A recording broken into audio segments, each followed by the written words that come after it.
exactly this weather is going to be looking like. I'm Derek Dellinger. I'm going to be kind of taking a backseat role to kind of the two other people that you see on your screen right now. Got meteorologist Andrew Brightman, meteorologist Brandon Lawson, talking about all the weather that's going to be happening and the potential ice storm that we could be seeing. In fact, the latest models were saying, if I'm hearing correctly here, starting around sometime tomorrow night, right? Yeah, that's exactly right, Derek. I mean, we're looking at this event starting around tomorrow evening and continuing through the day on Sunday. So the worst impact's likely going to be coming Saturday night through the day on Sunday and potentially into early Monday as well. Yeah, it's really shaping up to be a major storm, major ice storm. I know there was a chance earlier in the week for snow, but Brandon, as we expected, and you're native here to Charlotte. This is something we've always been expecting. Really, is that this would transition to likely here an ice storm across the Carolinas, and that's exactly what's come to fruition. And basically the question now, and that's going to be answered here over the next 48 hours or so, is how much sleet versus freezing. And we talked about this ad nauseum basically since Wednesday. Is that sleet, while problematic, very difficult to drive in, not so fun to drive in, just does not present the same hazards in terms of potential for power outages, build up on trees that freezing rain does. And that's something that we're very concerned with. We're going to be watching very, very closely. There's still a brief, small chance of maybe a little bit of snow here at the very beginning up in the foothills, and maybe even a change to rain, especially down in the Santos at the end of this particular storm. These are some of the minor sort of things we're still working on here as we get closer and closer to the storm. It's a very complicated situation, just one of these textbook cold air damming situations. Probably going to be in a meteorological textbook here when we talk about just this low-level cold air that's going to be so difficult to get rid of, Brandon. Yeah, and Andrew, we got those ice storm warnings and winter storm warnings issued earlier this morning. So the ice storm warnings include pretty much of the Piedmont here in the Carolinas. And then the foothills also under that ice storm warning. And then the winter storm warning is in effect for some of our mountain counties, including Ashe and Watauga County. So don't really look too much at the differences in those, because you even have winter storm warnings for spots like Stanley, Anson County, Richmond County under that winter storm warning. But there's no real difference in that. It's just know you're going to be dealing with significant impacts regardless. Now, the ice storm warning, only reason that was in effect for the Piedmont is because we're expecting more significant ice totals there towards Charlotte, Gastonia, Shelby, Lincolnton, Hickory,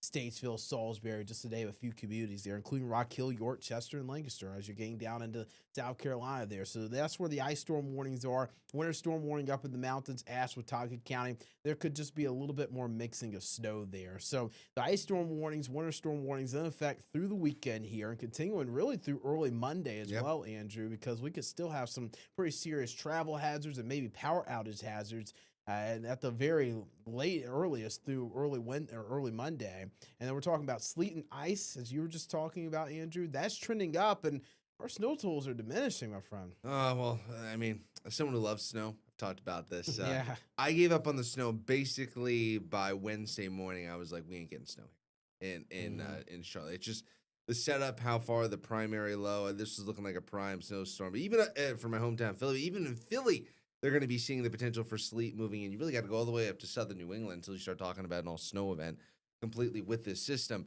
Now, when it comes to ice, when we talk about, you're referencing the lingering impacts, Brandon, what we're going to be watching in terms of lingering impacts, it all comes down to freezing rain. I mean, with snow, sometimes those lingering impacts takes a long time to plow various streets, get rid of it.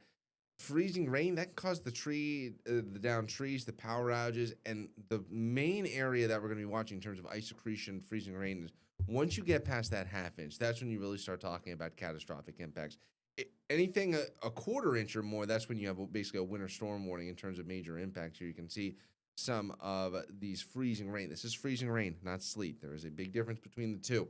Now, it's a very significant event here, just over a quarter inch of freezing rain or ice accretion. But once you get over a half inch, it's extremely dangerous, and there's the potential to bring down trees, massive power outages, sort of a paralyzing situation in terms of just what it can do to the various electrical infrastructure across the region. But also, Brandon, when it comes to forecasting freezing rain, it can be very difficult because the models will show something when it comes to freezing rain, but that doesn't mean exactly how much buildup you're going to see, because the amount of freezing rain forecasted, that's just the model taking the amount of precipitation as freezing rain, falling into sub-freezing temperatures and just adding it up. But ice accretion is a little bit difficult. You probably get usually less ice accretion than what's printed out in terms of the forecasted freezing rain. So that's also a little bit of a wrinkle here when it comes to the forecast, is that sometimes, lots of people, weather nerds, you and I, Brandon. Maybe we'll get Derek into that eventually here by Maybe, maybe. by the end of this storm. But they can all access the forecast models and they can see, you know, the European model printed out 1.5 inches of freezing rain. Well, I can tell you what would actually happen is probably a significantly less than that because you very rarely will ever see over 1 inch of actual freezing rain ice accretion with a particular storm. Because also, Brandon, we were talking about this before coming to show, is that ice formation, sleet or freezing rain, it's a self-limiting process because every time those rain droplets freeze on contact or refreezes into sleet, it releases latent heat into the atmosphere. Right. And basically causes the atmosphere to slowly warm up. It can take a long time, and we're potentially going to have a very, very low base with temperatures down maybe around 20 degrees or so. But it is that limiting process over time. It slowly releases heat to the atmosphere. Yeah, I was going to talk about just kind of why we're seeing different precipitation types with the storm. So, we're seeing freezing rain, sleet, and even the possibility for maybe some snow as well. So, essentially, what's happening in the mid levels of the atmosphere, we've got this warm air aloft. So, for all rain, essentially, remember, all precipitation is falling as snow. So, it starts as snow up in the upper levels. And then That's where I for wanna rain be. to form, for rain to form, you essentially need that snow to fall through a layer in the atmosphere that's warmer than freezing all the way down to the surface. So you're pretty much melting that snow into raindrops, and that raindrop makes it all the way down to the surface because temperatures are above freezing all the way down. Now, what happens when you have warm air aloft and you have shallow cold air at the surface? That's when we get those different precipitation types. So freezing rain, that occurs. You've got snow in the upper levels. That snow melts into a raindrop. And then there's a shallow layer of colder air that is below freezing down at the surface. And that essentially allows super cold water droplets to form. And those super cold water droplets freeze on contact with whatever they come in contact with. So think about just kind of like almost like an ice ball just sticking down on railings, trees, cars, power lines, different things like that, and also the roads too. Now, sleet's a little bit different. Sleet, you've got less warm air aloft. You've got more of a shallow warm air layer. So essentially you have snow falling into that warmer layer. It melts, but it freezes in this very elongated cold layer down to the surface, and you essentially get ice pellets. So Andrew, I like to tell people, like, when you're talking about this, when you have sleet, it pings. It's almost like if I took like the crushed ice out of my refrigerator and I took a cup and I just threw that crushed ice out. That's what sleet would be. But freezing rain, that essentially is when you've got things clinging, like the glazed donut. I like to use that example as well. Also, I was going to say, those droplets might be super cooled.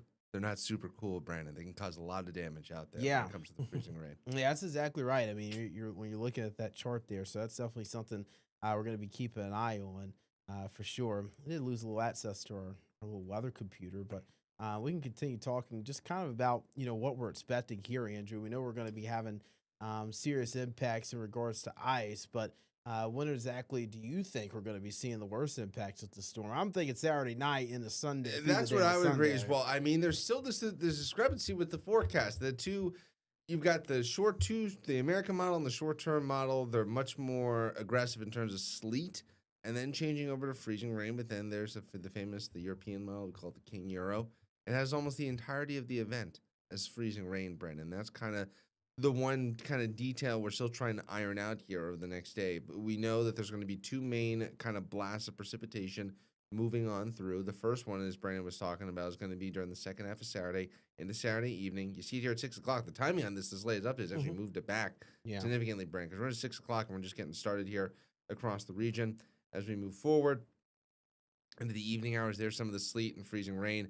Really heavy precipitation here overnight now as we get to, this is 3 a.m. here on your Sunday morning. As we keep moving forward, you can see the warm air trying to move into our west. There's kind of the end of this first phase. Still got the heavy precipitation. I still think this would be sleet at this point, Brandon, as we keep moving forward here. Now, as we go into the middle part of the day, potentially a lull, especially notice south of Charlotte. You see a bit of a break here in the precipitation moving through, and that really continues into the afternoon. And then we get the kind of the final wave moving in after 2, 3 o'clock. There's a question here, because there's a potential, if it's heavy enough, you get enough of the latent heat being released, that eventually we get back up above freezing here in Charlotte and we end as rain. Right. You have maybe a little bit more experience of me being a native here of the Charlotte area in terms of how much the cold air holds on.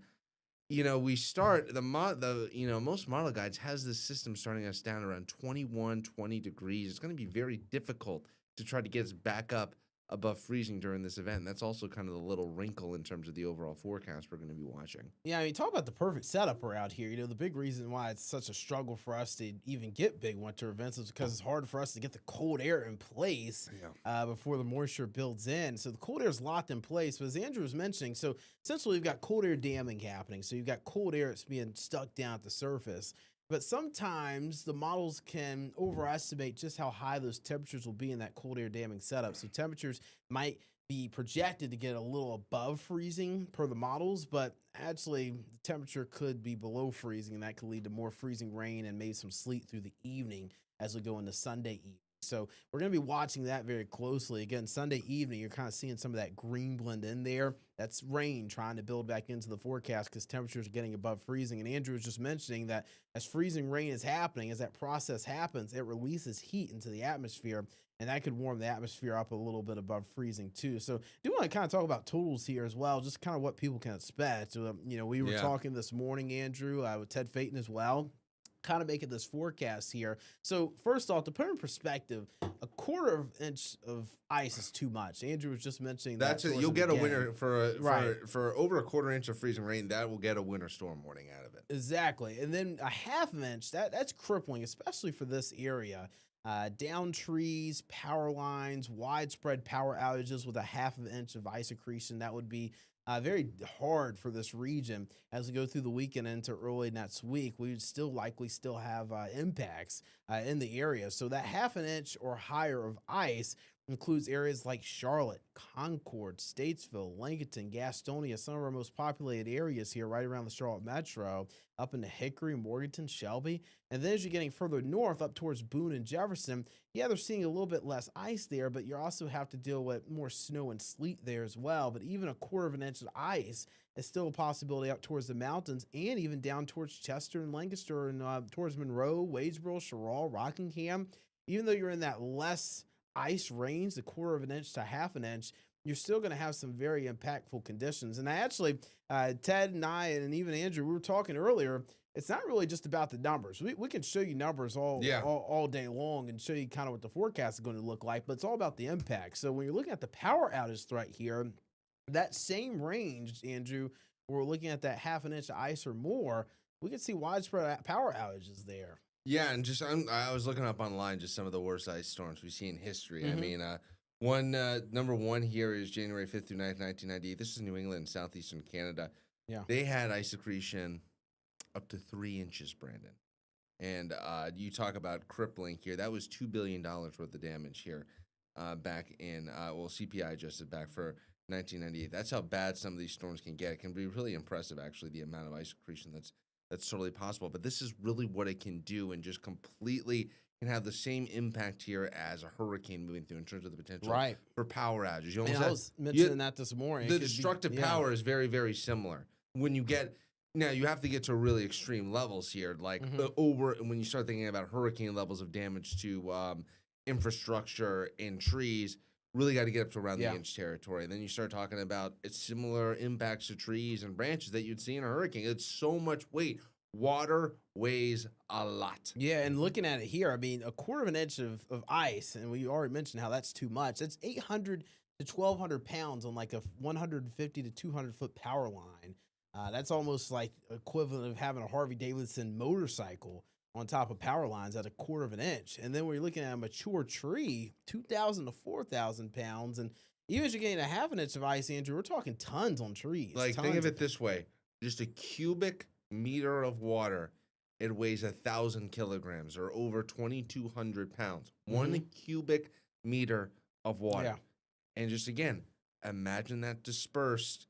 More than that, dispersed over a tree. That's why what can bring it down, it can be so damaging. It does the same impact on power lines, and that's just something that we're just so concerned about. A sleet storm, I almost look at it as just a very ugly version of a snowstorm in terms of the overall impacts that we see. Just the catastrophic nature of the power outage and the tree branches coming down just isn't there, Brandon. But when you get to over a half inch and then, hopefully not, over an inch of freezing rain or ice accretion. It's not just freezing rain. You need the ice accretion, the buildup of over an inch. that's when we truly it becomes a catastrophic situation and really becomes just very, very dangerous. And you can see those effects, excuse me, linger well after the end of a storm because you have to repair all of this stuff without the major damage. The freezing rain goes away much quicker than you'd see with snow. As soon as you get above freezing, it's all going to melt and turn into water very, very quickly. Here, it doesn't need to compact; it's already as compact as it can be, and then it melts, and then it's gone, goes down the drain. But the impacts are left behind, and that's just something that we're just going to have to wait and see here and see. And you were talking about the depth of the warm air, the warm nose, the wedge, whatever you want to call it. It's all going to be how thick is that wedge at the start, and how quickly do we change over to freezing rain, and then what exactly are we going to see? How heavy is it going to be at the end of the system if we ever get back up above freezing, Brandon? And then after the system, we're talking about very Arctic air building into the region. So as we go into early next week, we're talking about temperatures at sub-freezing or possibly Tuesday morning. That's going to be the coldest morning. Tuesday morning, single digits in Charlotte easily.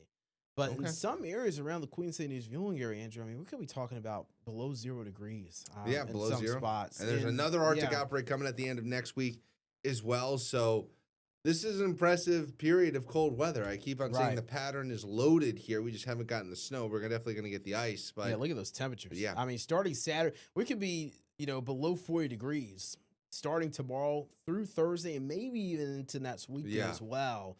So that's a very prolonged cold period. I was talking with some of our folks here in the newsroom earlier about 3-4 years ago. I believe it was Christmas 2022 around here when we had that big Arctic front that pushed through. And we had that very cold Christmas. I think it's the last. It was a cold Christmas. And in addition to that, I think it was around Martin Luther King Day.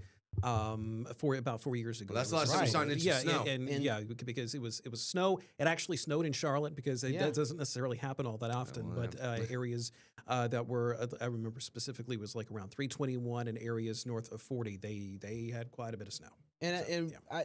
Derek, I mean, you've lived here just as much as I have. A while, The pipes. They don't handle it very well here. I mean, when we're talking about temperatures, the insulation. We had a water main break in my apartment back in December, actually, and it was bad. Yeah, the insulation on the pipes is definitely a thing, especially in some newer build, especially apartments and homes, because it's like, and there is kind of the reality of the way some of these structures are built here in Charlotte that has led to not only not as much insulation and as a result probably more use of heat or cool, depending on the time of year, but also sometimes the lack of insulation on water pipings, which is why you will get sometimes in your neighborhood, whether you live in an apartment or maybe even a cul-de-sac, to have your water dripping just a little bit at night. And I know I've seen that in the neighborhood where I live, but also on that same point, though, it's worth noting that it's something you have to do. Otherwise, you're going to basically be waking up with no water until the thing thaws out, and it might be a while before it thaws out. Yeah, another thing you can do, opening up your cabinets to allow some of that warmer air to get in. As long as you don't lose power, you still have the warm air pump again.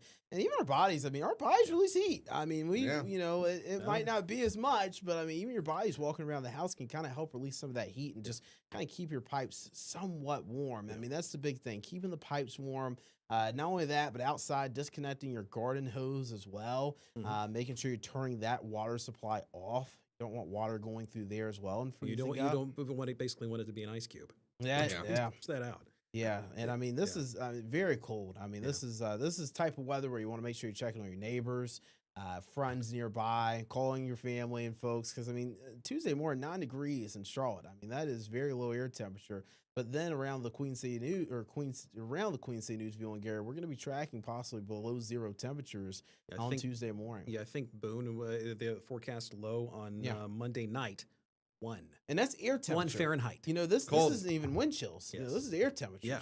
So that's something you got to keep in mind. I mean, even as we get through the event itself, ride it out through Sunday, possibly through Monday as well with the impassable roads. Yeah. But as we go into later, next week, we're still not really out of the woods. This could delay recovery a bit. Could also delay a lot of the melting that we could see around here with these colder temperatures. And this is a pattern that I think we're going to be stuck with at least until maybe the beginning of February. Yeah, I'd say not next weekend, but the beginning of the week after, I think, is when the pattern going to start to flip here a little bit across the eastern third of the country. But yeah, we've got a cold pattern, and yeah, it's going to be sticking around here in terms of the well below average temperatures. And obviously, yeah, that can impact recovery efforts, but the focus here is really going to be in terms of how much freezing rain do we see? Because sleet causes problems in its own right. And there's But that sleep map for you too, yeah, Andrew. it's just it really comes down to the sleet versus the freezing rain. The freezing rain can just do so. There's just no other way to describe it. How much damage it can do, and the worst ice storms that I'm just seeing here, they're all freezing rain. I'm seeing one actually have a ice storm in Idaho back in the day here, back in, sorry, I'm looking at this, 1961, they had 8 inches of freezing rain in north central Idaho. And I mean, just here, I mean, we get freezing rain, somewhat often with some of these winter weather events and sleet mixing in just because of how the warm air gets aloft over the colder air very often. But it's not very often where we see a mainly freezing rain and It's sleet very event. rare, yeah. I mean, it's been since 2005, December 2005. That's how long it's been since Charlotte, Mecklenburg County, has been under an ice storm warning. Wow. It does not happen very often. And, National Weather Service in Greenville, Spartanburg, they put out a nice little note earlier. Not just Charlotte, but as you're getting further west, I think Cleveland County, it's been since 2016, Andrew. So, Okay. I mean, we're talking about 10, 20 years since we've seen ice storm warnings. And that's why we've been talking about how this could be one of the biggest ice storm events we've seen in a decade or two. Yeah, this is going to be definitely one of the largest ice storms we've seen here in quite a while in Charlotte, and just you got to be prepared for it. I know many people have been going out and kind of taking their precautions. Also, one of the things you can do, just if you're worried about your pipes and you want to make sure you have clean clothes, do your laundry now.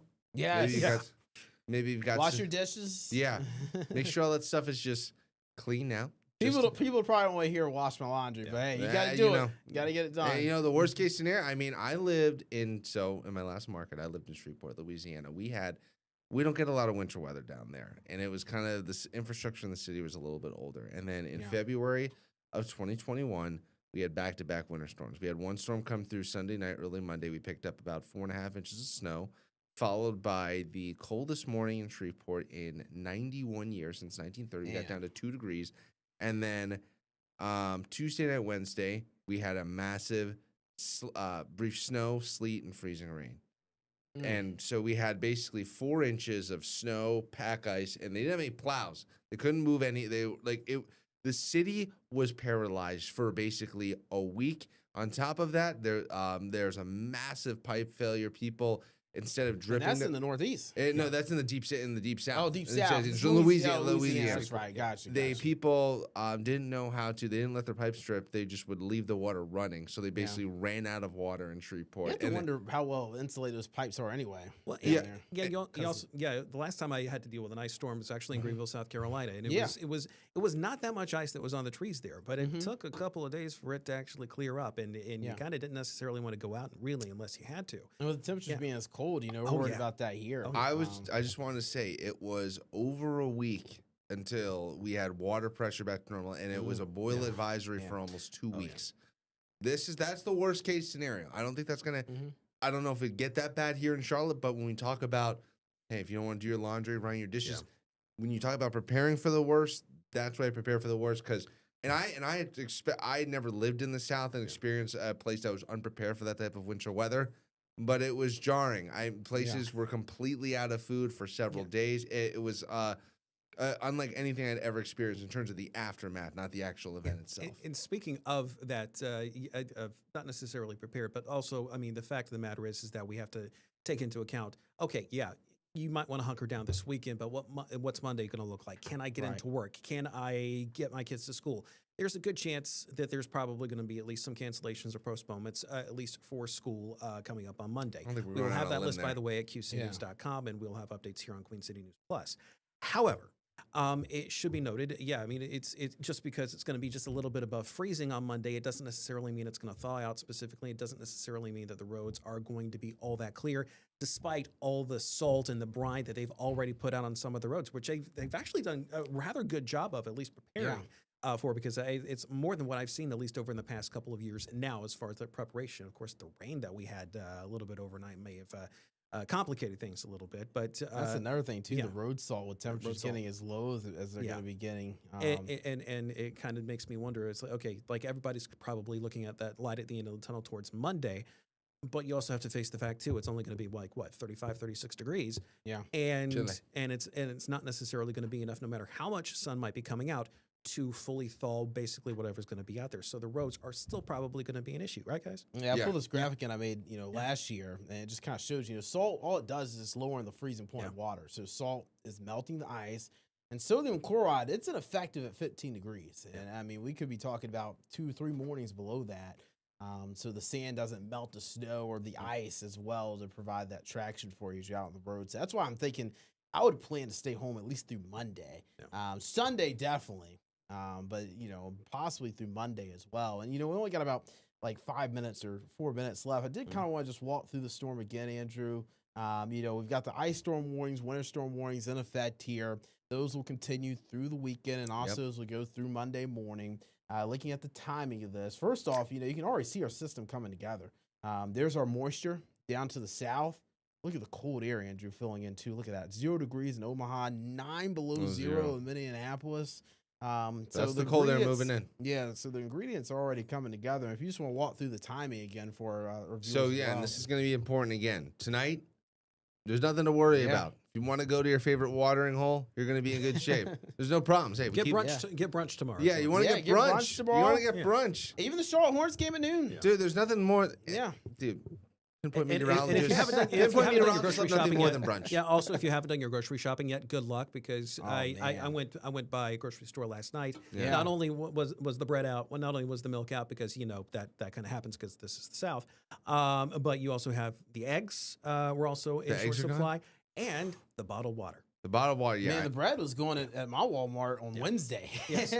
So you guys can make a nice fancy mac and cheese, okay? You don't need bread for that, okay? I've got the recipes ready to go as well. Well, hopefully you work that up for us this weekend. Yeah. And we've got about 2 minutes here. True. So while I got you guys here, too, I mean, you have to have power to actually cook some of that stuff. Right. Okay. Legitimate concerns right now about the power situation over the next little bit. I kind of want to hear from you guys because that's going to be something that we all have to look at. I was going to say, just look at this timing right here. Here comes the freezing rain transition, probably overnight Saturday into Sunday morning. So this is heavy precipitation, sleet, possibly freezing rain as well. There's an open question about which one that will be. Yeah, so, sleet, freezing rain, it's going to be a battle between those two. Freezing rain would be the worst case scenario, but notice, as we go into the afternoon on Sunday, you kind of get that lull with more moisture building in. So, Derek, I would say if we did have power outage issues, the peak of that would probably come Sunday morning, Sunday afternoon. And looking at this map here, Charlotte would be included in the most widespread threat for that. Concord, Albemarle, Gastonia, Lincoln, Statesville, Salisbury, Shelby. Those are the most widespread outage concerns we have. But and it looks like it might be statewide, especially in some of the big metro areas. Triangle, this is going to be up into Raleigh, Greensboro. I mean, these are areas that are your hefty populated areas that could be without power. We're talking about scattered outages, even south of Charlotte and up towards the mountains as well. And I will say this, I'm going to run out of time. In Cabarrus County, I've got some insight.